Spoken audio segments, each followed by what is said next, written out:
From KVUE News in Austin, you're watching Texas This Week with Ashley Goodo.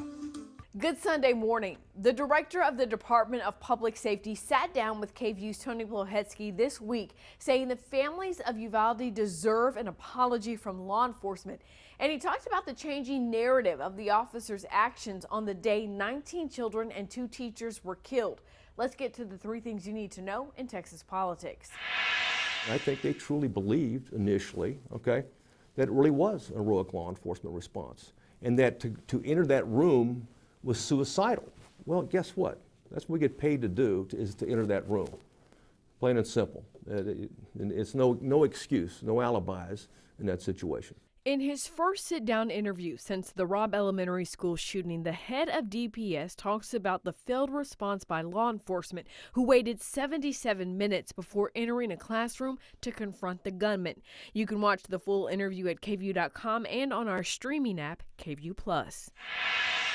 With less than 2 months until the November election, the Texas Politics Project at UT Austin released a new poll showing where the candidates stand.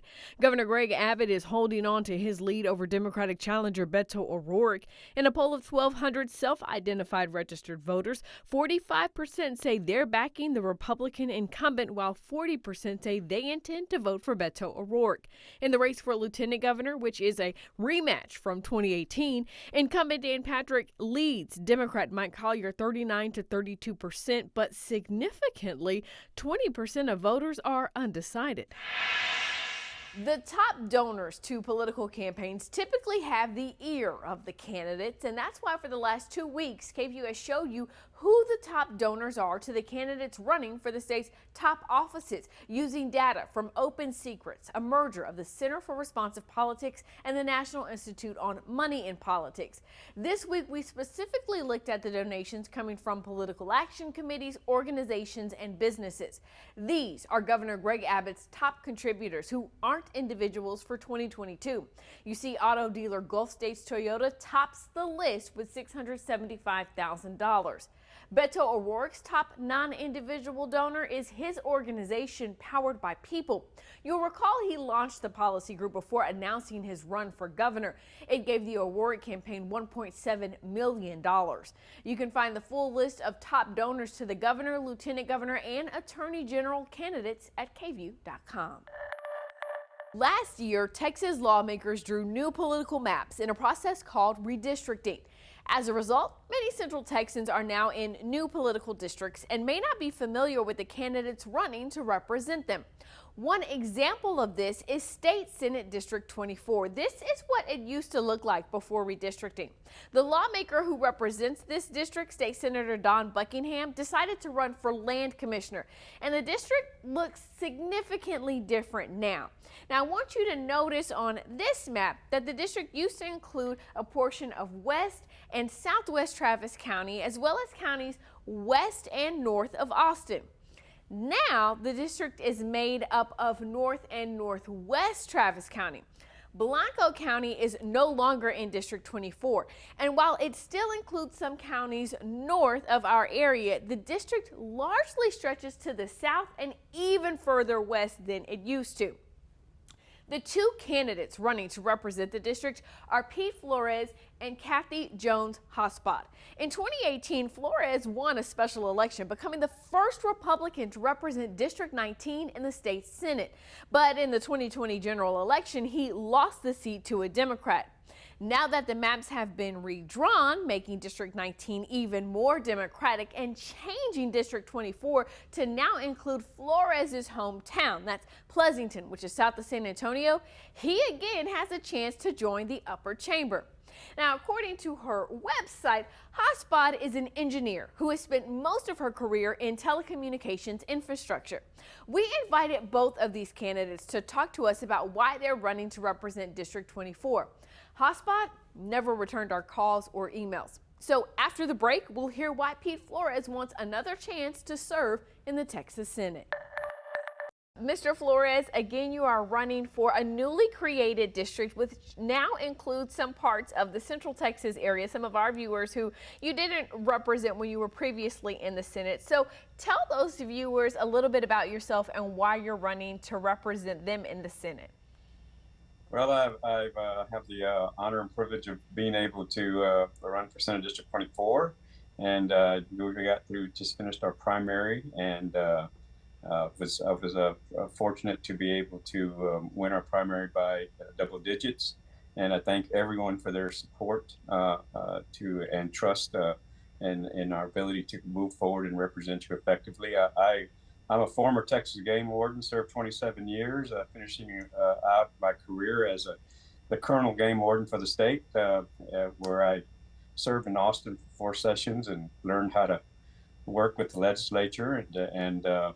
And when I retired, I ran for Senate District 19, and we uh, eventually prevailed and served in the 86th session, and passed, served on 6 committees, passed 8 bills, brought hundreds of millions of dollars to the district, yeah, and represented all of the counties that I had the privilege to serve, which were 17. Senate District 24 has 13 counties, primarily rural and small town, just about 930,000 people. And it's so I look forward to being able to offer my life experience and both as a state game warden and as a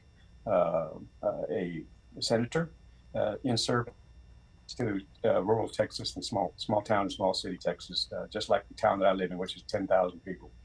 Now, I want to talk to you about guns, particularly when we're hearing cries from the Uvalde community for a special session to be called or lawmakers to take some action regarding guns. A new poll from the Texas Politics Project at UT found that the majority of Texans say lawmakers have not done enough to prevent mass gun violence. Do you feel as though we need some form of gun legislation in this upcoming session? And if so, what would you like to see done?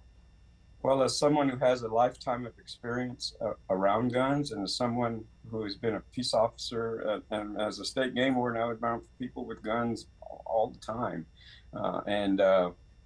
It's and as someone who's a firm believer in the Second Amendment and the Bill of Rights, it's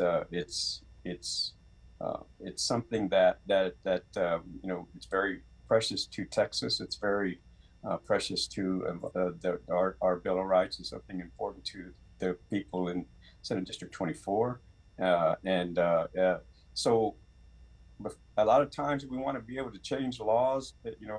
I challenge a lot of folks. I ask the question, do you know how many gun laws already exist, and are we enforcing the ones that are already on the books the way they should be enforced? And probably the answer to that is not. Most people don't know how many gun laws are already on the books and whether they're being adequately enforced before we start to create more gun laws. We have a Texas Penal Code, and it addresses a number of the things that that occur in these heinous crimes. I will say I have had the privilege to represent Uvalde. I love the people of Uvalde, and it breaks my heart that happens because of an evil individual, and so we have to be able to look at that, and everything in its entirety from a 360-degree view and determine whether what we have already did not function, so why, and then to move forward positively.